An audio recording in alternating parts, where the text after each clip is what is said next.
Lóye ọba tó ní gbogbo agbára lọ́wọ́ kò ságbára tó dàbí ti bàbá kò ságbára kan tó dàbí ti Jésù ní agbára o agbára tó jà agbára lọ kò sí yó kò ságbára tó dàbí ti bàbá tó dàbí tọlọ́run mi o.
kò sí o. aláìmọ̀ kan sọ pé Ọlọ́run kò sí. àwọn aláìmọ̀ kan wọ́n sọ pé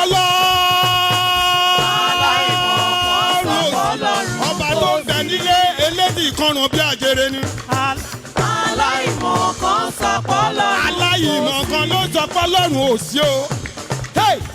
aláìmọ̀ kan sọ pé Ọlọ́run kò ó yá sí. aláìmọ̀ kan sọ pé Ọlọ́run kò sí o. aláìmọ̀ kan sọ pé Ọlọ́run kò sí. ó dáná aládé ńlá aládé ńlá aládé ògo aládé ńlá. aládé ńlá aládé ògo. ó ní ó gbé wàgà nínú àyà ó gbé wàgà nínú ọ̀run Ọlọ́run Jákọ́bù làbó wa o. Olúwa jọba ọ̀làlá ló wọ̀ lásán Ọlọ́run lálálá. aládé ńlá o ọba àwọn ẹni mímọ́ tó mọ ìyá àwọn ìràwọ̀ tolúwa nílé àti ẹ̀kún rẹ̀ ayáta àwọn tó tẹ̀dó. aládé ńlá aládé ògo aládé ńlá. orúkọ Jésù Kristi Olúwa wa a kí gbogbo wa kábọ̀ sínú iṣẹ́ ìsìn ìsọjí àti iṣẹ́ ọjọ́ ìsinmi tó kẹ́yìn nínú oṣù July.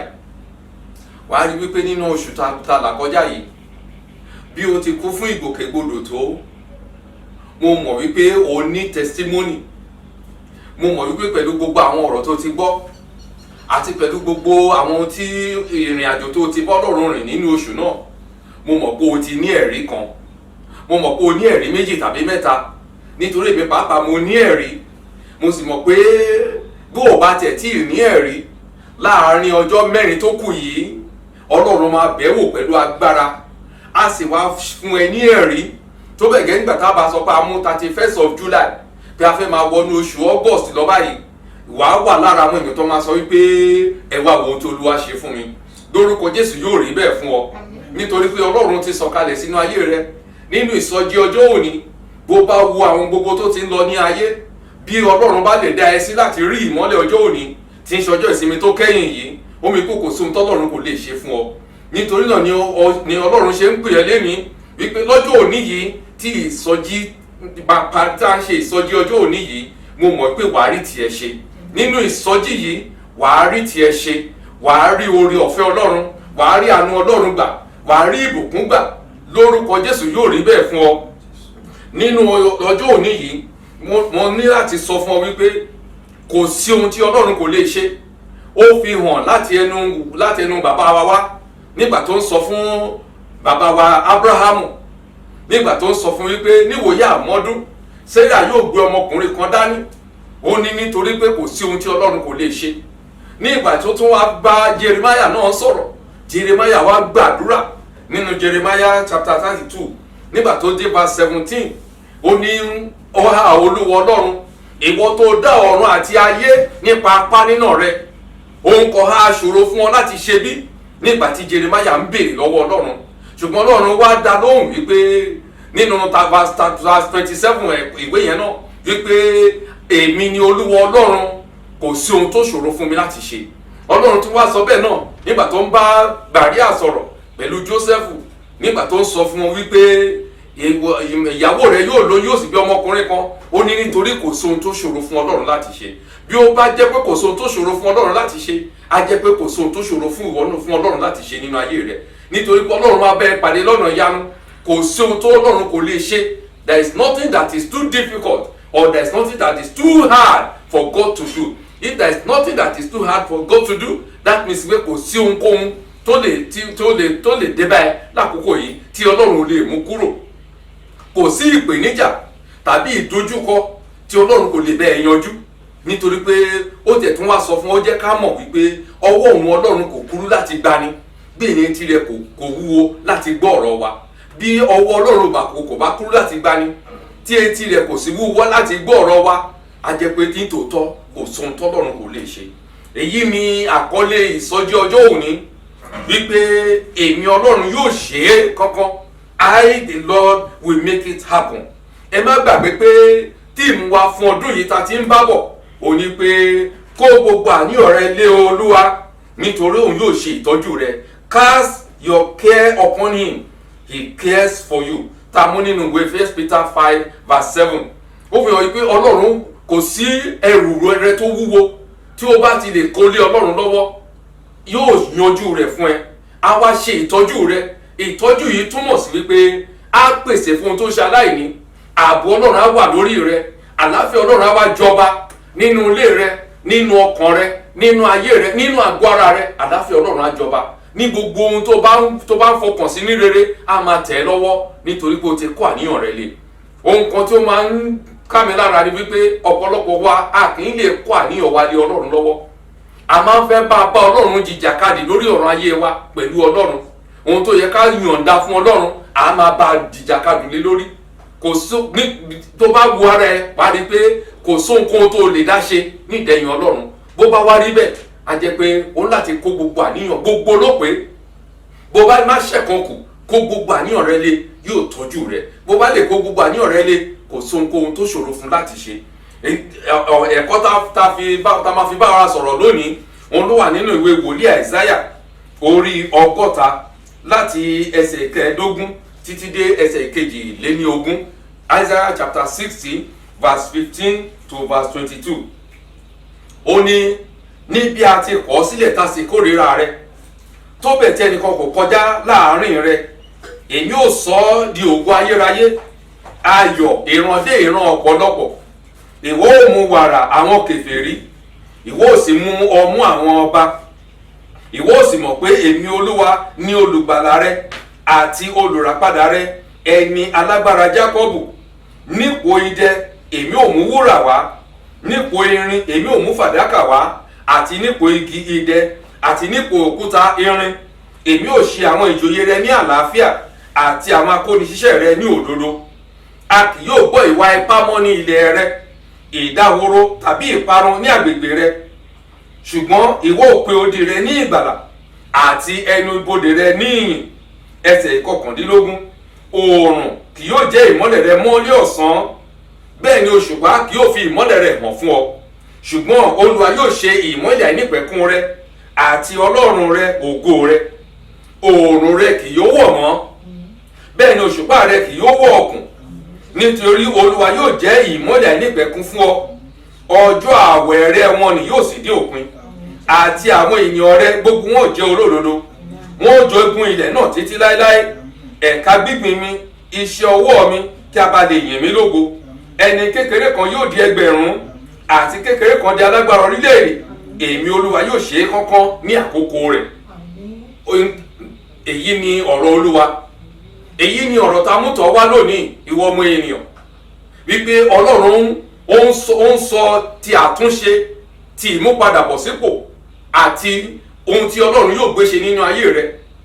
Wípé ìgbésí ayé rẹ máa yí padà. Wípé ìgbésí ayé rẹ máa di ọ̀tun. Wípé àwọn ohun tó ti ní tẹ́lẹ̀ tó lérò pé o ní, Ọlọ́run máa tún yí wọn padà, tún fi kún fún ẹ. Ọlọ́run máa mú àwọn ohun tó ti ń jọ ẹ́ lójú tẹ́lẹ̀, á tún wá ṣe títún tó tún máa dájú yẹn lọ, á ṣe fún ẹ. Bó ṣe yẹn ló ṣe sọ nínú verse 17 wípé nípò idẹ èmi mú wúrà wá, nípò irin èmi ò mú fàdákà wá, àti nípò igi idẹ àti nípò òkúta irin. Náà kó wá fi mọ bẹ́ẹ̀ láti lè jẹ́ kí àlàáfíà kó wà nínú gbogbo tó bá ṣe fún ẹ. Ó ní èmi ò ṣe àwọn ìjòyè rẹ ní àlàáfíà àti àwọn akóniṣẹ́ rẹ ní òdodo. Bí o bá wo ìrìn àjò ayé láti lè mọ̀ pé ohun tí Ọlọ́run bá pinnu, Ọlọ́run máa ṣe. Ọlọ́run kì í sọ̀rọ̀ kó lóun ò sọ bẹ́ẹ̀ mọ́, àyàfi béèyàn bá yẹ̀ kúrò lọ́dọ̀ Ọlọ́run. Nítorí bàbá ń sọ, ó yẹ ká máa là á. Òun tó sọ wípé ìdílé Élì ni ó máa wà níwájú òun títí láé, òun náà ló tún sọ pé kò ní rí bẹ́ẹ̀ mọ́, nítorí pé òun ni Ọlọ́run. Ó ń ṣò sovereignty ẹ̀ lórí ẹ̀dá ọwọ́ rẹ̀ tó dé tí wọn náà dé wà nínú rẹ̀. Bó bá máa ṣò sovereignty nínú ayé rẹ̀, ó máa ṣò sovereignty pẹ̀lú Jesus Christ, pẹ̀lú Jésù Kristi ní ọkàn rẹ̀. Ó máa ṣò sovereignty pẹ̀lú àánú, nítorí pé ìná Jésù àti ìjìyà rẹ̀ ó wà lára tí Jésù ń wò, tí Ọlọ́run ń wò mọ́ wa lára nísinsìnyí. Ṣùgbọ́n nígbà tí Élì kò sí ìrònúpìwàdà, ó ní Ọlọ́run ní jẹ́ kó ṣe tó bá wù ú. Bí ìbá ṣe pé Élì ronúpìwàdà ni, bóyá irú ọ̀rọ̀ bẹ́ẹ̀ bá má jáde. Òun ló ṣe sọ wípé òun ti sọ pé láéláé ni ìdílé Élì á máa dúró níwájú Ọlọ́run, ṣùgbọ́n kò tún ní rí bẹ́ẹ̀ mọ́. Mo gbàdúrà wípé ohun tá ó ṣe tí ìpinnu Ọlọ́run yóò fi yẹ̀ lórí ayé wa, lórúkọ Jésù a ò ní dáwọ́lé. Bàbá sì ti rìn nínú ọ̀nà náà, nítorí agbára ẹ̀mí mímọ́ tó ti ń gbénu wa, ọlọ́run á yí padà kúrò nínú wa, a ó di ẹni ọ̀tọ̀ àti ẹni ọ̀tún níwájú ọlọ́run. Nínú ìrìn àjò rẹ, mo fẹ́ kó máa wo àwọn kinní kan kó sì máa kíyèsí wípé ọlọ́run tó dá ẹ á máa mú sùúrù fún ẹ láti ṣe rere, láti rìn wọ inú ayọ̀ rẹ, láti rìn wọ inú ògo rẹ. Wò ó, ní ìgbà tí ọlọ́run sọ fún Nóà pé kó kan ọkọ̀, ó pàṣẹ fún pé mú àwọn ẹran ní méjì méjì kí wọ́n máa wọnú ọkọ̀, àti ẹyẹ mú wọn wọnú ọkọ̀ ní méjì méjì. Mo mọ̀ pé wàá máa wò pé iye ọdún mélòó ni ìgbín máa fi rìn kó tó lè wọnú ọkọ̀, iye ọdún mélòó ni àjàpá máa rìn kó tó lè wọnú ọkọ̀, níbi tí àwọn ẹkùn àti kìnìún wà tí wọ́n máa ń yára sáré, níbi tí ajá wà tó jẹ́ pé a ti sáré láti wọbẹ̀, eré ẹṣin pàápàá ò lóǹkà. Ṣùgbọ́n bí ọlọ́run bá lè mú sùúrù fún àjàpá àti ìgbín, táwọn náà lè rìn ní ìwọ̀nba bí agbára wọn ṣe mọ́ láti wọ inú ọkọ̀ Nóà, á jẹ́ pé ọlọ́run náà á mú sùúrù fún ìwọ náà títí wàá fi wọ inú ògo rẹ. Ilẹ̀kùn ṣíṣí àti àìtàsé tí ọlọ́run ṣí sílẹ̀ fún ọ láti wọ inú ògo, ilẹ̀kùn náà ò ní tì títí wàá fi wọ inú ògo náà, nítorí pé òun ni ọlọ́run rẹ. Ó mú sùúrù fún àwọn ẹranko wọ̀nyí, á mú sùúrù fún ìwọ náà. Ìwọ ni kó má kánjú ju ọlọ́run, ìwọ ni kó dúró de ọlọ́run. Ìkejì tí mo fẹ́ sọ fún ẹni wípé báwo lo ṣe ń rí ara rẹ láwọn nǹkan tó lè jẹ́ kí ọlọ́run kó ṣe ohun tó ti pinnu fún ẹ. Òun ni wípé báwo lo ṣe ń rí ara rẹ. Ṣé òun wo ara rẹ gẹ́gẹ́ bí ẹni tí ayé ò kà sí? Ṣé òun wo ara rẹ gẹ́gẹ́ bí ẹni tí a ò náání? Mo fẹ́ kó mọ̀ kíní kan dájú wípé ayé ń wo Jósẹ́fù gẹ́gẹ́ bí ẹlẹ́wọ̀n àti ọmọ ọ̀dọ̀ àti ẹrú, ṣùgbọ́n ojú tó ọlọ́run fi ń wò, ọlọ́run ń wo ọba lọ́la, ó ń wo prime minister ọ̀la lára rẹ̀. Báwo ló ṣe ń wo ara rẹ̀? Ọlọ́run, àwọn èèyàn ń wo Dáfídì gẹ́gẹ́ bí ọ̀dọ́mọdé darandaran tó ń gbénu pápá, ṣùgbọ́n ọlọ́run rí ọba Ísírẹ́lì ní ara rẹ̀. Bákan náà ni Gídíọ́nì, àwọn èèyàn ń rí gẹ́gẹ́ bí ojo, ẹni tí ò lè kojú àwọn ará Mídíánì. Bó bá di àkókò ìkórè, wọ́n máa kó ohun ìkórè wá kó lọ sí abẹ́ àpáta tá ń pè ní cave, ibẹ̀ náà nítorí wọ́n sá fún àwọn ará Mídíánì. Ṣùgbọ́n ọlọ́run rí ọkùnrin alágbára ní ọjọ́ tí ọlọ́run bá pàdé tó rán áńgẹ́lì sí, ó ní àlàáfíà fún ọ ìwọ alágbára ọkùnrin. Ṣùgbọ́n Gídíọ̀n fúnra rẹ̀ gan ò rí ara ẹ̀ gẹ́gẹ́ bí alágbára ọkùnrin. Ó ní Olúwa, bí ìwọ bá wà pẹ̀lú wa, báwo ni àwọn Mídíánì ṣe ń yọ wá lẹ́nu tó ń dà wá láàmú? Ọlọ́run wá sọ fún mi pé ìwọ ni wọ́n máa lò láti ṣe ìgbàlà fún Ísírẹ́lì. Báwo ni wọ́n ṣe ń wára rẹ sí? Ó ń wá rẹ gẹ́gẹ́ bí òtòṣì, ó máa wá rẹ gẹ́gẹ́ bí mílíọ̀nìyàn lọ́la, ó ń wá rẹ gẹ́gẹ́ bí ọmọ ọjọ́. Ó mọ̀ bóyá ọlọ́run máa sọ ẹ́ di olórí àwọn èèyàn lọ́jọ́ ọ̀la. Ó mọ̀ bóyá ọlọ́run ti ń deposit ẹ̀mí mọ́ sínú ẹ tí ìwọ náà máa fi jẹni tó lè máa sọ̀rọ̀ ọlọ́run, tó lè máa jèrè ọkàn fún ọlọ́run. Máa wá rẹ like a dreg of the society, but máa wá rẹ gẹ́gẹ́ bí ẹni àpọ́nlé. Máa wá rẹ, o lè má ní lónìí, ṣùgbọ́n máa wá rẹ gẹ́gẹ́ bí ẹni tó ní. O lè má ti bímọ lónìí, ṣùgbọ́n máa wá rẹ gẹ́gẹ́ bí ìyá àbíyè. O lè máa wá rẹ lónìí gẹ́gẹ́ bí àpọ́n, ṣùgbọ́n máa wá rẹ gẹ́gẹ́ bí ìyàwó ilé. Máa wá rẹ gẹ́gẹ́ bí ọkọ nínú ilé. O lè máa wá rẹ lónìí ìgbé àìsàn yìí mà lágbára, ṣùgbọ́n máa wá rẹ gẹ́gẹ́ bí ẹni tí ara ẹ̀ dá. Bíbélì tẹ̀ sọ fún wa, ó ní àwọn tí ara wọn kò dá, ó ní kó máa sọ wípé ara mi le. Bí ìwọ náà bá lè máa wò ara ẹ gẹ́gẹ́ bí ẹ pé ara mi le, wàá rí i pé wàá mú ìrònú tí àìsàn kó bá ẹ, wàá mú kúrò, nítorí pé ọlọ́run yóò ṣe é. Bíbélì Jésù Kristi sọ fún wa, ó ní ohunkóhun tí ẹ̀yin bá béèrè ní orúkọ mi, ó lèmi yóò ṣe é. Ó tún wá fi kún, ó ní ohunkóhun tí ẹ̀yin bá béèrè nígbà tí ẹ bá ń gbàdúrà, ó ní ẹ gbàgbọ́ nítorí ẹ̀yin yóò rí gbà. Bí ọlọ́run bá sọ bẹ́ẹ̀, ó ń fi hàn wípé ohun tí ọlọ́run bá ti pinnu, ọlọ́run máa ṣe fún ẹ. Ọlọ́run ti pinnu ẹ ṣáájú ìpilẹ̀ṣẹ̀ ayé. Mo fẹ́ kó máa mọ̀ wípé o kàn déédéé jábọ́ látọ̀run wá. Ọlọ́run ní ìpín fún ẹ. Ọlọ́run ní purpose tó fi wá sí ayé. O ò dẹ̀ ní padà lọ sọ́dọ̀ bàbá láì jẹ́ pé o fulfill purpose yìí. O ò ní padà lọ láì jẹ́ pé o dé ibi pegedé tí Ọlọ́run ti pèsè sílẹ̀ fún ẹ, nítorí Ọlọ́run yóò ṣe é. He is our God, he never fails. Bọ̀ ọ̀pọ̀lọpọ̀ ìgbà ni a kì í rí ara wa ní ìrí tí Ọlọ́run ń rí wa. Tẹ́ ẹ rí ẹ mọ̀ wípé Mordecai gateman ni. Bí a bá ti ta ló lè mọ̀ wípé gateman lè di vice president. ní ilẹ̀ àjèjì. Ta ló lè sọ pé Dáníẹ́lì, ẹni tí ó jẹ́ pé ọ̀dọ́mọdé ni tí wọ́n kó lẹ́rú lọ sí ilẹ̀ Bábílónì, ó lè di igbá kẹta ọba, third vice president ní ilẹ̀ àjèjì?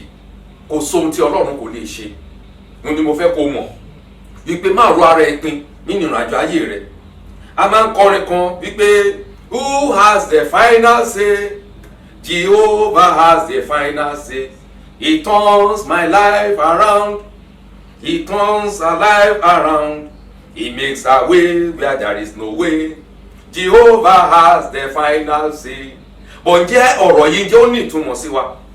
Ǹjẹ́ a máa ń rò ó wípé lórí ìgbésí ayé mi yìí Ọlọ́run nìkan ló ní final say? Most of the times a máa ń tẹ́tí sí ọ̀rọ̀ àwọn ènìyàn. A máa ń wo ẹ̀gàn tí àwọn èèyàn fi ń gàn wá. A máa ń wo ọ̀rọ̀ àbùkù tí wọ́n ń sọ sí wa. Òun la fi máa ń hùwà, la fi máa ń behave, òun la fi máa ń react. But mo fẹ́ kó mọ̀ wípé Ọlọ́run ló ní final say lórí ọ̀rọ̀ ayé ẹ̀. Èèyàn kan ò lè sọ fẹ́ pé ò lè bímọ wípé láéláé over her dead body àbí over his dead body. Bó bá sọ bẹ́ẹ̀ á jẹ́ pé over his dead body náà ni wàá bímọ, nítorí Ọlọ́run yóò ṣe.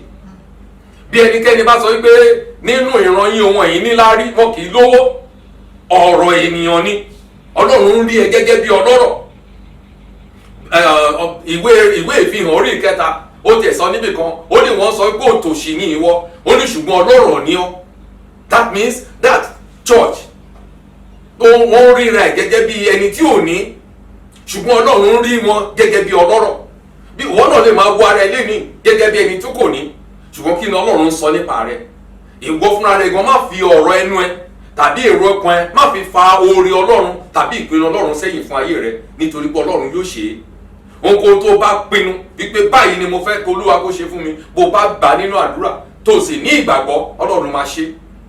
Bí ìdílé bá wà má lérò pé Ọlọ́run ò lè ṣe mọ́, nítorí bí Ọlọ́run bá lè mú kí Sárà tún di ọlọ́mọ, ìrètí ò sí mọ́, ara ẹ̀gún ò sí bí ara obìnrin mọ́, nítorí pé kò lè ṣe gígì ìwà obìnrin mọ́, gbogbo ara ti gbẹ pàápàá. Ṣùgbọ́n Ọlọ́run mú kí egungun, kí ewé gbígbẹ Sárà ó mú kó di tútù, ó mú kí igi Ábúráhámù tó ti gbẹ lórí òró ó mú kó tún jẹ́ igi tó lè so èso. Mo máa ń wo àwọn nǹkan kan tí ní ìrìn àjò ayé bí èèyàn bá ń lọ, bí èèyàn kó má kàn máa dijú, wàá rí igi tí wọ́n ti gé lulẹ̀ nínú oko tàbí láàrin ilé, wọ́n ti gé igi yẹn lulẹ̀, ó ti gbẹ, kò léwé lórí mọ́, kò tiẹ̀ ní ìtàkùn, kò lómi lára mọ́, ṣùgbọ́n mushroom máa hù jáde lára ẹ̀. Kí ni mushroom ti hù jáde? Kí ni source energy tàbí source ti life tí mushroom fi jáde lára igi tó ti gbẹ? Wọ́n ti sá, ó ti gbẹ, mushroom á dẹ̀ máa hù jáde. Kí ni Ọlọ́run kò lè ṣe? Bí mushroom bá lè hù jáde lára igi gbígbẹ, á jẹ́ pé ìgbésí ayé ẹ̀gan kò gbẹ, á jẹ́ pé ìwọ gan fúnra rẹ ò tí ì di ẹni tó gbẹ, á jẹ́ pé igi gbígbẹ rẹ sì tún lè rúwé, á jẹ́ wípé igi gbígbẹ rẹ ó sì tún lè so èso jáde, nítorí pé ìrìn àjò rẹ ò pin síbi tí wọ́n lè rò ó pin sí. Ọlọ́run nìkan ló mọ̀, Ọlọ́run nìkan ló mọ̀.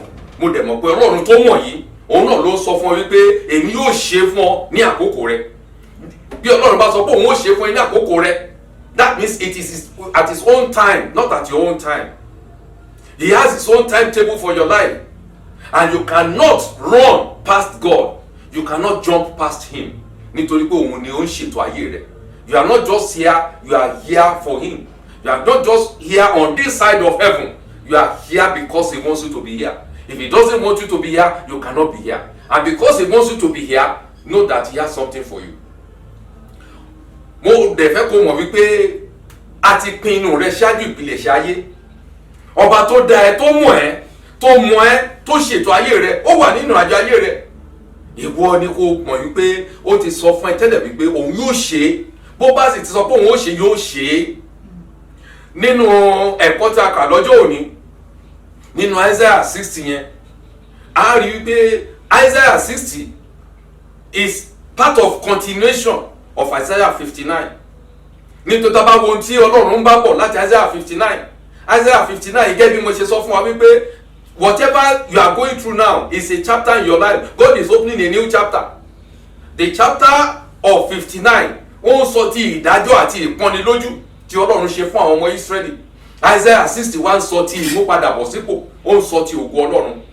Nínú Isaiah 59 yẹn, ó ń sọ níbẹ̀ wípé bí ìnà ọlọ́run ó wà lára wọn, ọwọ́ ọlọ́run ó wúwo sí wọn lára, ìpọ́njú ọlọ́run dé bá wọn, ṣùgbọ́n ọlọ́run yọ sí wọn. Bí a bá wo Isaiah 6:59 yẹn, tí a bá wo ní ọwọ́ ìparí ẹ̀, a rí ibi tó ti sọ wípé ó sì rí pé kò sí ẹnìkan, ẹni sì yá pé onípẹ̀ kò sí, nítorí náà apá rẹ̀ mú ìgbàlà fún un àti òdodo rẹ̀ òun ni ó gbèrò. Ó ní òtítọ́ kò sí, ẹni tó sì kúrò nínú ibi tó sọ ara rẹ̀ di ìjẹ, Olúwa sì rí, ó sì burú lójú rẹ̀ tí ìdájọ́ kò sí. Now ó fi hàn wípé nínú wàhálà àti ìdààmú ńlá tí kò sí ẹnikẹ́ni tó gba Ísírẹ́lì là ní Ísírẹ́lì wà ní àkókò náà. Láàárín ẹ̀ náà ni Ọlọ́run yí padà. Nínú verse 21 tó ṣe the last verse of chapter 59 yẹn, ó ní ní ti èmi, èyí ni májẹ̀mú mi pẹ̀lú wọn ní Olúwa wí, ẹ̀mí mi ti wà lára rẹ̀ àti ọ̀rọ̀ mi tí mo fi sí ẹnu rẹ̀ kì yóò kúrò lé ẹnu rẹ̀ tàbí kúrò lé ẹnu irú ọmọ rẹ̀ tàbí kúrò lẹ́nu irú ọmọ rẹ̀ ní Olúwa wí láti ìsinsìnyí lọ àti títí láéláé. That is a new covenant. That means as you are going to the second half of the year, God is making a new covenant for you, different from the covenant that He had made with you before. Tí a bá fi ṣe example, tí a bá fi ṣe àpẹẹrẹ nínú Jeremiah 30 láti verse 31 ló sọ wípé èyí ni májẹ̀mú mi tí tèmi ó bá yín dá, wípé èmi ó bá Ísírẹ́lì dá májẹ̀mú titun, wípé èyí ni májẹ̀mú tèmi ó sì bá wọn dá. Ó sọ májẹ̀mú náà tó bá wọn dá, ìyẹn ni pé májẹ̀mú kan ti wà tí Ọlọ́run ti ní pẹ̀lú wọn, tí májẹ̀mú yìí ti dàrú tó ti ní àbùkù sẹ́yìn. Ọlọ́run wá sọ pé èmi ò bá wọn dá májẹ̀mú titun. So that means as you are going into this second half of the year, God is bringing in a new covenant. He's bringing a new covenant and opening a new chapter in your life. That new chapter òun ló máa kún fún ògo Ọlọ́run. That new chapter kún fún ìmọ́lẹ̀ Ọlọ́run. That new chapter kún fún ìyípadà, ó kún fún ìmúpadàbọ̀sípò, ó kún fún ìṣerere, ó kún fún àánú Ọlọ́run. Kì í wá ṣe bẹ́ẹ̀ nìkan, wá bá ojú rere pàdé lọ́dọ̀ ọba àti ìjòyè, láti ọ̀dọ̀ ará òkèrè wá àti lọ́dọ̀ àwọn ètò tó wà nítòsí. Gbogbo ibi tó ti ń sọ̀rọ̀ sí ẹ, tó ti ń kọ́ ẹ lábùkù, wá dẹni ẹ̀yẹ.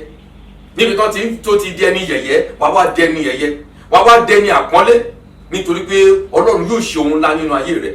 Ọlọ́run tó ṣèlérí yìí yóò mú ìlérí rẹ̀ ṣẹ. Tí a bá wo ẹ̀kọ́ kíkà ọjọ́ òní nínú verse 15, ẹ̀kọ́ tá a kà yẹn, ó ní níbi a ti kọ̀ ọ́ sílẹ̀ tí a sì ti kórìíra rẹ̀. That means where you have been forsaken and you have been hated.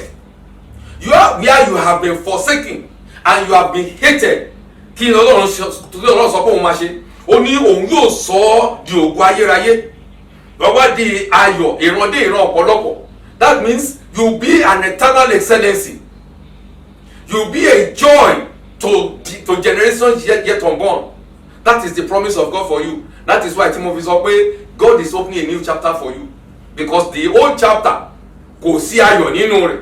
The old chapter kò sí adùn kankan tó rí, ṣùgbọ́n láti sísìn lọ God is opening a new chapter for you. And that new chapter ló máa sọ ẹ́ di ògo ayérayé. Ògo ayérayé mi pé kì í ṣe ògo ti ẹnìkan, ògo tí àwọn àrọ́mọdọ́mọ rẹ máa dé bá ni Ọlọ́run fẹ́ ṣe fún ẹ, beginning from the month of August tó ń wọ̀ lọ yìí. Ó tún wá sọ ewu, a tún wá di ayọ̀ ìran dé ìran ọ̀pọ̀lọpọ̀. That means generations yet unborn will have the joy, will be partakers of the joy tí Ọlọ́run fẹ́ ṣe fún ẹ ní láàrin ìdajì ọdún yìí. That's why I said a new chapter is being opened unto you. And if that new chapter is opened unto you, mọ̀ wípé Ọlọ́run tó sọ, tó ṣe ìlérí, yóò mú ìlérí rẹ̀ ṣẹ. Nítorí Ọlọ́run ni kì í ṣe ènìyàn. Ènìyàn ló máa sọ̀rọ̀ tó máa ṣèké, ṣùgbọ́n Ọlọ́run kì í ṣèké. Ọlọ́run kì í ronúpìwàdà, bí ó bá ti wí yóò ṣe é, gẹ́gẹ́ bó ti sọ nínú Numbers 23. Ọlọ́run yìí ó ń sọ ti ògo titun àti mú padà bọ̀ sípò tá à ń ṣe fún Síónì. Bó bá ṣe é fún Síónì, yóò ṣe fún ìwọ náà. Nítorí pé wáì tí Ọlọ́run fi máa turn again padà sí Síónì láti ṣe restoration, gẹ́gẹ́ bí mo ti sọ, reason ni wípé ó káàánú fún Ísírẹ́lì ní ìyà tí wọ́n ti jẹ. Ó káàánú fún wọn fún wàhálà tó ti dé bá wọn àti ìpọ́njú tí wọ́n ti ní, ṣùgbọ́n nígbà tí wọ́n yí padà sí, ló mú ògo padà wá, ló sọ pé dìde tàn ìmọ́lẹ̀ nítorí ìmọ́lẹ̀ rẹ ti dé. Ògo Olúwa sì yọ lára rẹ, ògo Olúwa tó yọ yìí òun ni wípé ohunkóhun tí ó ti mú ìdíbàjẹ́ wá, tó ti mú ìpọ́njú wá, tàbí ìṣẹ́ tàbí òṣì tàbí wàhálà, Ọlọ́run wá sọ di ògo fún ẹ. Tí Ọlọ́run bá wá sọ di ògo, you can imagine how many people you begin to feed. Ìwọ tó ti ń tọrọ ọ̀nà tẹ́lẹ̀, ìwọ tó ti ń dáwó fún jẹun tẹ́lẹ̀, wàá bá dẹni tó ń tọwọ́ bàpò tó ń fún èèyàn lówó, wàá bá dẹni tó ń pín ayọ̀ fáwọn èèyàn, wàá bá dẹni tó ń kánsẹ̀ láwọn èèyàn wípé nígbà tèmi náà ń là kọjá, òun báyìí máa báyìí ló ṣe rí, wàá bá dẹni tó lè máa bá àwọn èèyàn sọ̀rọ̀. Lórúkọ Jésù yóò rí bẹ́ẹ̀ fún ọ. Nítorí pé Ọlọ́run tó ń sìn yìí, mo fẹ́ kó di Ọlọ́run yìí mú dáadáa. Bó bá lè ṣe ìmúpadàbọ̀sípò tó lè ṣe ìyípadà fún Ísírẹ́lì, ó lè ṣe tiẹ̀ náà. Nítorí Zion ó jẹ́ orúkọ ìbùyìn fún Ọlọ́run, ó jẹ́ orúkọ ìyìn fún Ọlọ́run. Tá bá wo Isaiah chapter 35 náà ní verse 10 sí 11 tó sọ pé àwọn ẹni ìràpadà Olúwa wọ́n ó padà wá láti Síónì àwọn àti ayọ̀ àti orin. Ayọ̀ àìnípẹ̀kun yóò wà lórí wọn, wọ́n ó rí ayọ̀ àti inú dídùn gbà, ìkáàánú àti ìmẹ́ẹ̀dùn wọn yóò sì fò lọ. That is what God does in Zion. Bí Ọlọ́run bá ṣe bẹ́ẹ̀ ní Zion, ó lè ṣe bẹ́ẹ̀ náà ló máa ṣe fún ìwọ náà. Nítorí pé ìkáàánú àti ìmẹ́ẹ̀dùn rẹ yóò fò lọ. Nítorí pé ayọ̀, ìwọ yóò rí ayọ̀ àti inú dídùn gbà látọ̀dọ̀ tani? Látọ̀dọ̀ bàbá ìmọ́lẹ̀ tó ní pé dìde tọ̀ ìmọ́lẹ̀ òun, nítorí pé ògo Olúwa yọ ní ara rẹ̀. Bàbá padà sẹ́yìn díẹ̀ láti wo ajẹ́ ká tẹ̀síwájú, nítorí ọ̀rọ̀ yìí ó ń fi hàn wípé bí o bá tẹ̀ ti wà nínú ìrékọjá tẹ́lẹ̀tẹ́lẹ̀, tí ó jẹ́ pé bóyá ìrékọjá yìí ló sé ọ̀run mọ́, God is opening your heavens now. And when God opens your heaven, you can imagine the kind of blessings, prosperity, good health that God is going to bestow upon you. Nítorí pé ìgbésí ayé rẹ máa yí padà. Ó dá mi lójú, I am so confident in it, that this second half of the year is going to bring forth God's mercy, provision, prosperity, blessings unto you. And kò wá ní jẹ́ ìwọ nìkan. This coronavirus tá à ń sọ̀rọ̀ èyí, you can be sure wípé before the end of this year, pẹ̀lú agbára Ọlọ́run ọ̀gá ògo, ó máa dohun ìgbàgbé. A lè sì máa fọwọ́ ká sì máa lo mask, ṣùgbọ́n wípé nọ́mbà yẹn tó ń lọ sókè kò ní rí bẹ́ẹ̀ mọ́, nítorí Ọlọ́run máa bá wa kápá ẹ̀. Nítorí kò ní fẹ́ ọkàn àdàbà wa lé ẹranko ìgbẹ́ lọ́wọ́. Ìjì ń jà lórí omi lọ́jọ́ sí, Ọlọ́run yìí náà ló mú kí ìjì kó dákẹ́, ara àwọn èèyàn sì balẹ̀. Gẹ́gẹ́ bí sọ ní Psalm 107, ó ní àwọn kan ń ṣiṣẹ́ nínú omi ńlá, ó ní nígbà tí ó sì rán ìjì, afẹ́fẹ́ sì dé, ó ní ìjì wá ń gbé wọn sókè, ó ń gbé wọn sọ́lẹ̀, ó ń gbá wọn sí, ó ń gbá wọn sọ́hùn, ó ń ta wọn gbọ̀ngbọ̀n bí ọ̀mùtí tí ènìyàn, ó ní ọgbọ́n wọn sì dé òpin. Ó ní ṣùgbọ́n nígbà tí wọ́n ké pe Olúwa, ó ní Olúwa sì gbọ́, ó sì mú wọn gúnlẹ̀ sí èbúté ìfẹ́ wọn. Lórúkọ Jésù wàá gúnlẹ̀ sí èbúté ìfẹ́ rẹ̀. Nínú Acts of Apostles chapter 27, àríkà bákan náà tí Paul ń sọ wípé agbára káká la fi làájá, ṣùgbọ́n adé èbúté yíyanjú. Agbára káká ni wípé kí ni nǹkan tó ti ń bá bọ̀ látẹ̀yìn. You have been struggling with your life. You have been struggling with almost everything. Níbi táwọn ẹgbẹ́ ti ń ríṣẹ́ tó ń pààrọ̀ iṣẹ́, ìwọ ò tiẹ̀ ríṣẹ́ kankan ṣe. O tún ní kó ṣe business, gbogbo ẹ̀ tún dàrú. Ìwọ̀nba owó tó tún kójọ pé jẹ́ kí n tiẹ̀ lo eléyìí díẹ̀ náà, ó tún gbogbo ẹ̀ ti tán, kò tiẹ̀ wá sí ọ̀nà àbáyọ mọ́. Gbèsè dẹ̀ wà nílẹ̀, o ò mọ bó ṣe fẹ́ ṣe. Mo fẹ́ kó mọ̀ wípé Ọlọ́run dé sínú ayé rẹ̀. He is opening a new chapter that you will be free of debts. Bó bá lè bọ́ obìnrin opó ní san gbèsè rẹ̀ ní ìgbà ayé ọba ẹ̀, ní ìgbà ayé wòlíì Èlíṣà, Ọlọ́run yìí ń bẹ láàyè síbẹ̀, nítorí Ọlọ́run yóò ṣe fún ẹ. Ọlọ́run tí a sọ pé ó máa ṣe yìí, this word, I the Lord will do it, is a word of assurance, divine assurance, wípé God has spoken and is going to fulfill what he has spoken, because there shall be performance of his word in your life, in order for God to showcase you. Gẹ́gẹ́ bí ọ̀rọ̀ tá a máa ń kà nínú 1 Peter chapter 2 verse 9. Kí ni purpose Ọlọ́run fi sọ àwọn èèyàn di orílẹ̀-èdè, tó fi sọ wọ́n di orílẹ̀-èdè mímọ́, tó fi sọ wọ́n di ènìyàn ọ̀tọ̀, tó fi sọ wọ́n di olú àlùfáà? What is the purpose? Kí wọ́n bá lè fi ọlá ńlá ẹni tó pè wọ́n jáde kúrò nínú òkùnkùn sínú ìmọ́lẹ̀ ọmọ rẹ̀ hàn. That is the purpose. Tabaka verse yẹn dáadáa. That is the purpose. Ká bá lè fi ọlá ńlá ẹni tó pè wá kúrò nínú òkùnkùn wá sínú ìmọ́lẹ̀ ọmọ rẹ̀, ká bá lè fi hàn. That is the purpose Ọlọ́run fi pè wá ní olú àlùfáà, tó fi sọ wá di orílẹ̀-èdè mímọ́, tó fi ṣe wá ní ènìyàn ọ̀tọ̀.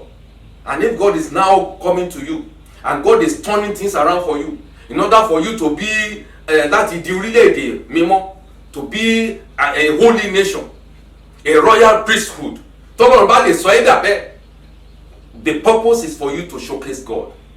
And without even announcing it, people will see you and know pé no to Ọlọ́run ti dé sínú ayé ẹni yìí. But you need to tell God wípé Ọlọ́run ìgbé ayé mi gbọ́dọ̀ yí padà. Bí o bá ń gbọ́ ọ̀rọ̀ tí mo ń sọ yìí, máa bá Ọlọ́run sọ wípé Ọlọ́run ìwọ tó yí ìpín Zion padà ní ìgbà náà, ó ń bẹ láàyè síbi Ọlọ́run yí ìpín tèmi náà padà. Bí Ọlọ́run bá lè sọ fún Síónì wípé níbi àti kórìíra rẹ tó bẹ̀tẹ̀ nìkan kò kọjá láàrin rẹ, èmi ò sọ di ògo ayérayé. Sọ fún Ọlọ́run bó ti ń gbọ́ ọ̀rọ̀ yìí, Olúwa sọ èmi náà di ògo ayérayé, sọ mí di ayọ̀ ìrandé ìran ọ̀pọ̀lọpọ̀. Jẹ́ kí n lè fi ọlá ńlá ìwọ tó pè mí jáde kúrò nínú òkùnkùn, jẹ́ kí n lè fi ọlá rẹ hàn. Máa bá Ọlọ́run sọ, má dákẹ́, nítorí agbára ọ̀rọ̀ ló ń jáde. Bí agbára ọ̀rọ̀ sì ti ń jáde, ó ní ọ̀rọ̀ tèmi ń sọ yìí, ó ní ẹ̀mí ni ìyè sí ní pẹ̀lú. Ẹ̀mí àti ìyè ló ń papọ̀ nínú ọ̀rọ̀ tí Jésù ń sọ fún wa wípé òun yóò sọ wá di ògo ayérayé. Bí ó bá sì ti sọ, ó máa ṣe ni. Nítorí náà mo fẹ́ kó gbàgbọ́ wípé láti òní lọ, èmi Bọ́lájí mo di ògo ayérayé. Èmi Bọ́lájí mo di ayọ̀dé ìrandé ìran ọ̀pọ̀lọpọ̀. Bó bá lè pe mọ́ra ẹ̀ náà bẹ́ẹ̀, ò bá jẹ́ pé wípé ìwọ náà ti di ògo ayérayé, ó ti di ayọ̀ ìrandé ìran ọ̀pọ̀lọpọ̀, náà ti ìran díẹ̀, náà ti ìran kìíní àbí ìran kejì, ìran ọ̀pọ̀lọpọ̀. Because your generations to come, when they know what their progenitor has done, they will also be in great joy for the Lord. Nínú verse 20, ó ní olùràpadà yóò sì wá sí Síónì àti sọ́dọ̀ àwọn tó yí padà kúrò nínú ìrékọjá ní Jákọ́bù ní Olúwa wí. Olùràpadà yìí ni Jésù Kristi tí ó ti wá, kì í ṣe Síónì nìkan ló wá fún, ṣùgbọ́n wá fún ìwọ náà láti rà ọ́ padà lọ́wọ́ ohun gbogbo, láti rà ọ́ padà lọ́wọ́ ayé. Ó rà ọ́ padà pàápàá kúrò lọ́wọ́ ẹ̀ṣẹ̀, because one of the major things tó máa ń create a problem fún wa òun ni ẹ̀ṣẹ̀. But glory be to God tó rán Jésù Kristi wá sí ayé láti wá kó ẹ̀ṣẹ̀ wa lọ. Bí Jésù Kristi ti kó ẹ̀ṣẹ̀ wa lọ yìí, ó sọ fún wa wípé ẹ̀ṣẹ̀ kò tún lágbára lórí wa mọ́, ẹ̀ṣẹ̀ kò tún nípa mọ́, a ò wá ní sí nínú ìdálẹ́bi ẹ̀ṣẹ̀ mọ́. Bí ìwé Roman orí 9 ẹsẹ̀ 1 ṣe sọ wípé ǹjẹ́ ìdálẹ́bi kò sí mọ́ nísinsìnyí fáwọn tó wà nínú Kristi Jésù, àwọn ẹni tá a bí kì í ṣe nípa ti ara bí kò ṣe nípa ti ẹ̀mí. Anytime tó bá ti fi ayé rẹ fún Jésù, tó ti sọ pé bàbá mo dé gbà mí, tó ti sọ pé bí mo ti rí láì ṣàwáwí, ṣùgbọ́n bó ti pè mí pé kí n wá olùgbàlà mo dé, Jésù ti ń tẹ́wọ́ gbà ẹ́. Ìdálẹ́bi ò sí fún ẹ mọ́, nítorí Jésù ti fi ẹ̀jẹ̀ rẹ̀ mú ìdálẹ́bi yìí kúrò. Ìdálẹ́bi ni consequences of sin. Jésù ti fi ẹ̀jẹ̀ rẹ̀ mú kúrò, so that you will no longer be under the consequences of sin. Jésù ti fi ẹ̀jẹ̀ rẹ̀ mú kúrò. That is why in Isaiah chapter 61, nígbà tó ń parí lọ, ó ní ó sì ti fi agbádá bò mí, ó sì ti fi aṣọ òdodo wọ̀ mí. Agbádá yìí ni agbádá ìgbàlà. Aṣọ òdodo yìí ni the robe of the garment of righteousness. That garment of righteousness is Jesus Christ to enclose, so that when Father is looking at you, he's not seeing your sinful nature, he's seeing Jesus Christ, his righteousness on you. And when he sees Jesus Christ, his righteousness upon you, ohun gbogbo tó bá ti sọ di ṣíṣe, ohun gbogbo tó bá béèrè ó di gbígbà fún ẹ, ohun gbogbo tó bá kanlẹ̀kùn fún wọ́n á ṣílẹ̀kùn fún ẹ, ohun gbogbo tó bá sọ pé òun wá wàá máa rí gbà, nítorí pé aṣọ òdodo Jésù ti wọ̀ ẹ́. You don't have a righteousness of your own. Jesus Christ himself, as the righteousness of God, is also your own righteousness. Bí Jésù bá jẹ́ righteousness fún ẹ, tó jẹ́ òdodo rẹ, kí ni o fẹ́ béèrè lọ́wọ́ bàbá tó ní rí gbà?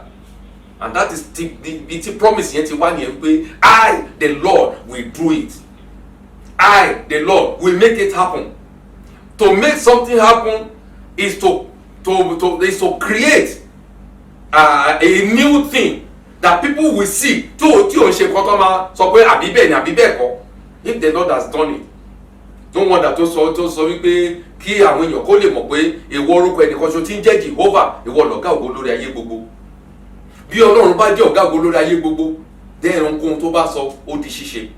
All you need to do is to activate your faith put on your faith. Bí iná ìgbàgbọ́ rẹ bá ti kú tẹ́lẹ̀, tanná sí kí ìgbàgbọ́ rẹ kó lè bẹ̀rẹ̀ sí ní jó, so that what the Lord has said you will receive it. Nínú ẹ̀kọ́ ọjọ́ òní tí a ń bá lọ nínú Isaiah chapter 60 yẹn, nígbà tó dé verse 18, ó ní a kì yóò gbọ́ ìwà ipá mọ́ ní ilẹ̀ rẹ, ìdahoro tàbí ìparun ní agbègbè rẹ, ṣùgbọ́n ìwọ ó pe odi rẹ ní ìgbàlà àti ẹnubodè rẹ ní ìyìn. Àjàkálẹ̀ àrùn lè gbòde kan, ìdààmú lè borí ayé, ṣùgbọ́n Ọlọ́run ń ṣe ìlérí fún ẹ wípé a kì yóò gbọ́ ìwà ipá mọ́ ní ilẹ̀ rẹ tàbí ìdahoro àti ìparun ní agbègbè rẹ. There could be destruction everywhere. There could be desolation everywhere. Ìlérí Ọlọ́run tó sọ wípé òun yóò ṣe ní pé kò ní súnmọ́ ilé rẹ̀. Nínú ọ̀rọ̀ tí a ń kà lọ lọ́jọ́ òní, ó ń sọ fún wa ní verse 18 wípé a kì yóò gbọ́ ìwà ipá mọ́ ní ilẹ̀ rẹ, ìdahoro tàbí ìparun ní agbègbè rẹ, ṣùgbọ́n ìwọ ó pe odi rẹ ní ìgbàlà àti ẹnubodè rẹ ní ìyìn. Ohun tó túmọ̀ sí fún wa ni wípé bí ogun bá ti dẹ̀gbà ayé kan, bí wàhálà àti ìdààmú bá gbòde kan, ó ń sọ fún ọ wípé kì yóò súnmọ́ ilé rẹ. Gẹ́gẹ́ bó ti sọ nínú Psalm 91 ní verse 5 lọ sísàlẹ̀, ó ní ìwọ kì yóò bẹ̀rù nítorí ẹ̀rù ooru, tàbí fún ọfà tí ń fò ní ọ̀sán, tàbí fún àjàkárùn tí ń rìn kiri ní òkùnkùn, tàbí fún ìparun tí ń run ní ọ̀sán gangan. Ó ní ẹgbẹ̀rún yóò ṣubú ní ẹ̀gbẹ́ rẹ àti ẹgbàrún apá ọ̀tún rẹ, ṣùgbọ́n kì yóò súnmọ́ ọ̀dọ̀ rẹ. Kìkì ojú rẹ ni wọ́n máa fi rí, tí wọ́n sì máa fi wo èrè àwọn èèyàn búburú. Ohun tó ń túmọ̀ sí fún wa ni wípé you have an all-round protection, all year protection. Bí àjàkálẹ̀ ò bá ní súnmọ́ ẹ lọ́sàn-án, tí ọfà tí ń fò ní òru tí kò ní súnmọ́ ẹ, tí àjàkálẹ̀ àrùn tí ò ní súnmọ́ àgọ́ rẹ, day and night ni Ọlọ́run fi ṣẹ̀ṣẹ̀dá ayé àti ọ̀run. And if God created day and the night, tó dẹ̀ sọ fún ẹ pé ọfà ọ̀sán ò ní bà ẹ́, bẹ́ẹ̀ ni ẹ̀rù òru ò ní sí, ó mì pé you have an all year round protection around you. Òun ni ó ṣe sọ nínú Isaiah yẹn wípé ìparun tàbí ìdahoro kì yóò sí ní agbègbè rẹ, ìwà ipá kì yóò súnmọ́ ilé rẹ. That is an assurance of God for you. Mo dẹ̀ sọ ní orúkọ ti Bàbá àti ní Tọmọ àti ní tẹ̀mí mímọ́. Bó ti hùn kí ìdàrú àti ìdàpọ̀ kó dé ìgboro tó, lórúkọ Jésù kì yóò súnmọ́ àgọ́ rẹ. Bẹ́ẹ̀ ni ẹ̀rù tàbí ìfòyà tàbí ìbẹ̀rù kì yóò súnmọ́ àgọ́ rẹ. Bẹ́ẹ̀ ni àjàkálẹ̀ àrùn yìí bó ti hùn kó gbòde kan tó, lórúkọ Jésù kò ní súnmọ́ ilé rẹ. Bẹ́ẹ̀ ni kò ní ya ọ̀dẹ̀dẹ̀ rẹ, kò ní súnmọ́ ẹnikẹ́ni tó bá súnmọ́ ẹ. Bẹ́ẹ̀ ni kò ní kan àwọn ọmọ rẹ, kò ní kan ìyàwó rẹ, kò ní kan ọkọ rẹ. Bẹ́ẹ̀ ni kò ní súnmọ́ àwọn òbí rẹ, bẹ́ẹ̀ ni kò ní súnmọ́ ẹnikẹ́ni tó bá súnmọ́ ẹ, nítorí ọwọ́ Ọlọ́run ló ti wí wípé ìparun a kì yóò gbọ́ ìwà ipá mọ́ ní ilẹ̀ rẹ, ìdahoro tàbí ìparun ní agbègbè rẹ, ṣùgbọ́n ìwọ ó pe odi rẹ ní ìgbàlà. Your face, your word shall be called salvation, àti ẹnubodè rẹ will be called praise. That means ìyìn, ọpẹ́, ijó ló máa wà nínú ilé rẹ. Tá a bá tẹ̀síwájú díẹ̀ sí, ó ní oòrùn rẹ kì yóò wọ̀ mọ́, that means o ò ní kú ní kékeré. Bẹ́ẹ̀ ni òṣùpá rẹ kì yóò wọ̀ òkun, ọjọ́ rẹ á dalẹ́. Nítorí Olúwa yóò jẹ́ ìmọ́lẹ̀ nípẹ̀kún fún ẹ, ọjọ́ àwẹ̀rẹ̀ wọn ni yóò sì dé òpin. Bíbélì mi sọ wípé ọjọ́ ìbànújẹ́ rẹ wọn ni yóò sì dé òpin. The English Bible sọ pé your days of mourning shall be ended.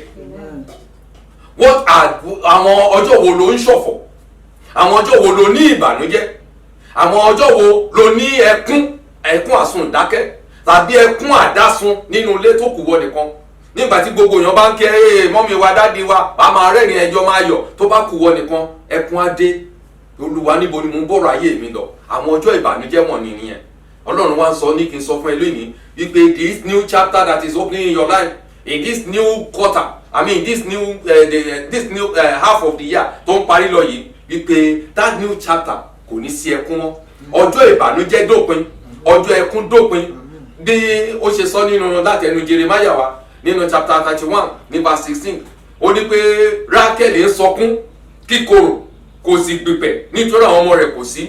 Ó ní dá ojú rẹ dúró nínú omijé àti ohùn rẹ dúró nínú ẹkún. Lórúkọ Jésù Ọlọ́run yóò nu omijé rẹ nù kúrò. Gbogbo tó ti ń pa ẹlẹ́kún lónìí Ọlọ́run yóò bẹ̀ ẹ́ mú kúrò. Ní ìgbà tí ọ̀rọ̀ yẹn wá ń parí lọ, ó wá ní ẹni kékeré kan nínú ilé rẹ yóò di ẹgbẹ̀rún àti kékeré kan di alágbára orílẹ̀-èdè. Ó lè mi Olúwa yóò ṣe kankan ní àkókò rẹ̀. Mo fẹ́ rìfá ọ̀rọ̀ yìí padà sí ègún tí Jacob gún fún Rúbẹ́nì. Ó ní nítorí tí Jacob tí Rúbẹ́nì tó gun orí àkéte òun, ó ní ọmọ òun ni, ó ní ríru ipá òun, ó ní òun àkọ́bí òun ní ṣùgbọ́n kì yóò lè tayọ.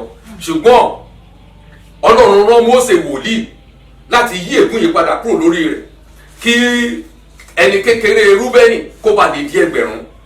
Ọlọ́run yí ègún yìí kúrò láti ẹnu Mósè wá. Èmi náà sọ lónìí gẹ́gẹ́ bí ikọ̀ àti ìríjú Ọlọ́run, mo dúró ní ipò Mósè. Bí ọlọ́run bá ti wà ní ipò Rúbẹ́nì, bóyá òbí rẹ ló ti ṣépè fún ẹ, tàbí wọ́n ti sọ̀rọ̀ òdì sínú ayé rẹ ní ọ̀nà gbogbo, ní ohunkóhun yòówù kan ti lè sọ tó lòdì sí ìpinnu Ọlọ́run, lónìí lórúkọ Jésù ọ̀rọ̀ Ọlọ́run yí padà, ẹ̀jẹ̀ Jésù yí padà. Nítorí bí ó ti sọ, Mósè wá súre fún Rúbẹ́nì, ó ní kí Rúbẹ́nì kó pọ̀, ó ní Rúbẹ́nì kó má ṣe mọ ní iye. Bẹ́ẹ̀ Jákọ́bù ti sọ pé ní títayọ kì yóò lè tayọ.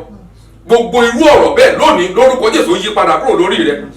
All the glory, restoration and revival that the Lord is doing in your life will also be for your children and generation to come.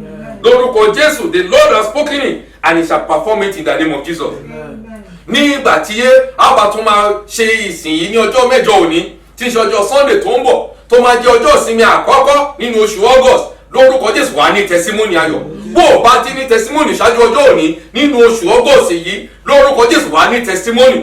Láàárín ọjọ́ mẹ́rin tá a bá parí yìí, ohun tí Ọlọ́run máa gbé ṣe nínú ayé rẹ á jẹ́ kàyéfì táwọn yóò sọ pé Olúwa ó ṣeun. Bẹ́ẹ̀ ló máa rí fún ẹ lórúkọ Jésù.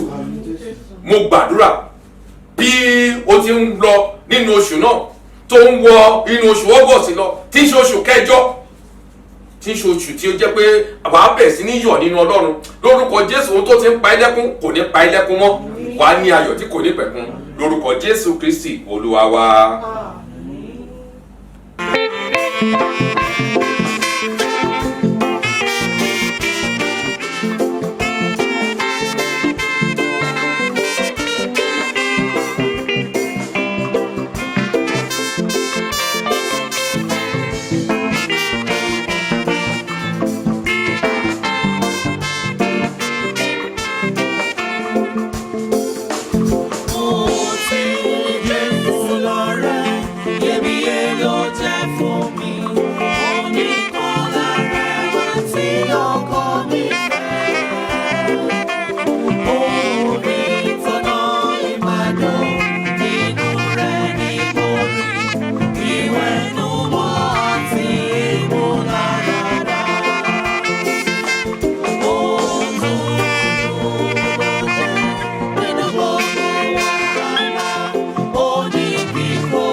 gbé Jákọ́bù dìde ní èrò aráyé, ègún gbígbẹ́ tún lè sọjí. Lágbára ọ̀gá ògo, Olúwa ṣàánú fún mi, gbàdúrà mi, ràn mí lọ́wọ́ ọba ògo. Ṣàánú fún mi, gbàdúrà mi, ràn mí lọ́wọ́, ìwọ ni mo gbẹ́kẹ̀lé. Wá lọ nínú agbára orin yẹn wípé Ọlọ́run, aráyé rò pé ta ló lè gbé mi dìde, aráyé ti rò mí pin nínú ìrìnàjò ayé mi. Ọlọ́run nípa ọwọ́ agbára rẹ, Olúwa gbé mi dìde, Olúwa gbé mi dìde pẹ̀lú ọwọ́ agbára, nítorí ìná Jésù àti nítorí ìṣó rẹ̀. Ọlọ́run gbé mi dìde. Bóyá o lè gba àdúrà yẹn, mo fẹ́ kó gbà fún ara rẹ bí ọ̀rọ̀ yìí ṣe ń lọ, nítorí pé ayé lè ti rù ẹ́ pin, gẹ́gẹ́ bí mo ṣe sọ lẹ́ẹ̀kan. Ìwọ fúnra ẹ̀gbọ́n ti lè rọ ara ẹ pin pé kò sí ọ̀nà mọ́, o ti lè wo wájú kó wẹ̀yìn tí kò sí ọ̀nà àbáyọ. Fúnra ara rẹ o ti rí pé kò sí ọ̀nà àbáyọ. Ṣùgbọ́n orin yẹn sọ pé ta ni yóò gbé Jákọ́bù dìde? Òun ni èrò aráyé gan jẹ́ èrò tìwọ náà. Ṣùgbọ́n egun gbígbẹ tún lè sọjí. Bí Ọlọ́run bá lè mú egun gbígbẹ sọjí ní àfonífojì tó kún fún egungun lọ́jọ́ sí, kò sóhun tí Ọlọ́run kò lè ṣe. Ọlọ́run tó ṣe, tó pàṣẹ fún Èzíkẹ́lì, Ọlọ́run yẹn ń bẹ láàyè síbẹ̀. Ó ń pàṣẹ fún ìwọ náà lọ́wọ́lọ́wọ́ wípé pàṣẹ fún egungun, sọtẹ́lẹ̀ sí mọ́ egungun ayé rẹ tó ti fọ́nká, sọtẹ́lẹ̀ sí kí àwọn egungun yìí kọ́ tó kóra wọn jọpọ̀. Ẹ̀mí tí kò sí nínú ayé rẹ, bí ẹ̀mí ò bá sínú ayé rẹ ò lè rí ohun rere kan gbé ṣe. Ṣùgbọ́n bí ẹ̀mí bá wà nínú ayé rẹ, wàá ṣe rere. Sọ fún Ọlọ́run kí èémí àti ẹ̀mí kó wá láti gun mẹ́rẹ̀ẹ̀rin, kó wọnú ayé rẹ padà, kó wọnú ayé ọkọ rẹ, kó wọnú ayé ọmọ rẹ, kó wọ inú ayé ìdílé rẹ, kí egungun yín kó lè tún sọjí, kí ẹ̀mí yìí kó lè wọnú yín, kẹ́ bá lè dé àlàyé ọkàn, kẹ́ bá lè gbé ìgbé ayọ̀, kẹ́ bá lè gbé ìgbé rere. Nítorí pé Ọlọ́run ọwọ́ rẹ̀ kò kú láti gbani. Ó ń mí sí ọ lọ́wọ́lọ́wọ́ báyìí. Ó ń sọ ìgbésí ayé rẹ di rere. Ó ń yí ìtàn ayé rẹ padà. Ó ń yí ègún kúrò, ó ń mú ayọ̀ wọlé. Ó ń sọ ìgbésí ayé rẹ di ọ̀tun. Bí ó ti yí Síónì padà lọ́jọ́ sí, tó sọ pé wọ́n mú wàrà àwọn kèfèrí, wọ́n sì mú àwọn ọba. Sọ fún Ọlọ́run ìrànwọ́ látòkè wá, k'Ọlọ́run kó gbé dìde. Níbi tó ti ẹ̀ fọkàn sí, tó ò lérò sí, sọ fún Ọlọ́run ìrànwọ́ àtòkè wá, k'Ọlọ́run kó gbé dìde fún ẹ. Ìrànwọ́ ìtòsí pàápàá, k'Ọlọ́run kó gbé dìde fún ẹ. Ìrànwọ́ láwọn tó ti gbàgbé rẹ, k'Ọlọ́run kó gbé ìrànwọ́ rẹ, k'Ọlọ́run kó gbé ìrànwọ́ dìde. Ó ní èmi ò sọ fún gúúsù pé kó má ṣe dá dúró, èmi ò sọ fún àríwá pé kó dá sílẹ̀. Sọ fún Ọlọ́run àti àríwá àti gúúsù àti ìlà oòrùn àti ìwọ̀ oòrùn, oore mi tó wà níbẹ̀ Ọlọ́run dá sílẹ̀ fún mi.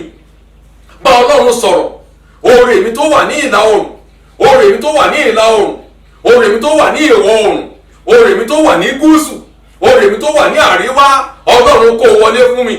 Ó ní òun yóò sọ, ó ní àwọn ọkọ̀ táṣìṣì wọn nílé ìkíní, ó ní wọn mú àwọn ọmọ rẹ ti ọ̀nà jíjìn wá, fàdákà wọn túra pẹ̀lú wọn fún orúkọ Ọlọ́run àti fẹ́nimọ̀ Ísírẹ́lì. Sọ fún Ọlọ́run. Olóhun yóò sọ fún ọba Ṣébà àti Ṣébà kan mú ẹ̀bùn wá.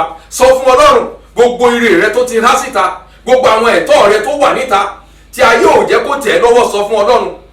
Sọ fún Ọlọ́run ẹ̀tọ́ rẹ, ẹ̀tọ́ ìdílé bàbá rẹ. Sọ fún Ọlọ́run k'Ọlọ́run kó gbà fún ẹ. Ẹ̀tọ́ tìrẹ náà gbọ́ látọ̀dọ̀ Ọlọ́run wá, k'Ọlọ́run kó gbà fún ẹ. Ẹ̀tọ́ tí wàá fi di ògo ayérayé, tí wàá fi di ayọ̀ ìrandé ìran ọ̀pọ̀lọpọ̀, Ọlọ́run sọ kalẹ̀ fún mi. Bóyá mi ò mọ̀ bóyá òun gbàdúrà yẹn bẹ́ẹ̀. Ògo àti ayọ̀ Ọlọ́run tí mi náà pàápàá máa fi di ògo ayérayé, tí máa fi di ayọ̀ ìrandé ìran ọ̀pọ̀lọpọ̀, Ọlọ́run sọ kalẹ̀ fún mi. Ọlọ́run kó wọlé fún mi. Lórúkọ Jésù jẹ́ kí n rí ògo ayé mi gbà. Gbogbo ibi tí ayé ti lé ògo mi lọ, gbogbo ibi tí ọ̀tá ti lé ògo mi pamọ́ sí, Ọlọ́run lọ gbà jáde fún mi. Lórúkọ ní ìrìnàjò ayé mi gẹ́gẹ́ bí ọ̀rọ̀ rẹ, Olúwa jẹ́ kí n rí ògo lò. Wípé bí òkùnkùn bá tilẹ̀ bò ayé mọ́lẹ̀ àti òkùn biribiri bá bá àwọn ènìyàn, ó ní ìwọ Olúwa yóò yọ lára mi. Jẹ́ kí ayé kó rí ọ lára mi. Máa bọ́ Ọlọ́run ṣe, jẹ́ kí ayé kó rí ọ lára àwọn ọmọ mi. Jẹ́ kí ayé kó rí ọ lára ọkọ mi. Jẹ́ kí ayé kó rí ọ lára ìyàwó mi. Jẹ́ kí ayé kó rí ọ nínú ìdílé bàbá mi. Jẹ́ kí àwọn èèyàn kó rí ọ nínú ìdílé ìyàwó mi, kó rí ọ nínú ìdílé ìyá mi. Máa bọ́ Ọlọ́run sọ. Gbogbo ibi táwọn ọmọ rẹ bá wà káàkiri òde àgbáyé, máa sọ fún Ọlọ́run kó Olúwa kó wá wọn rí, kó Olúwa kó mọ odi iná yí wọn ká, kó máa dé odi ààbò yí wọn ká. Ní àwọn orílẹ̀-èdè gbogbo tí wàhálà àti ìdààmú wà, àwọn ọmọ tiẹ̀ kó má ṣe ní ìpín nínú rẹ̀.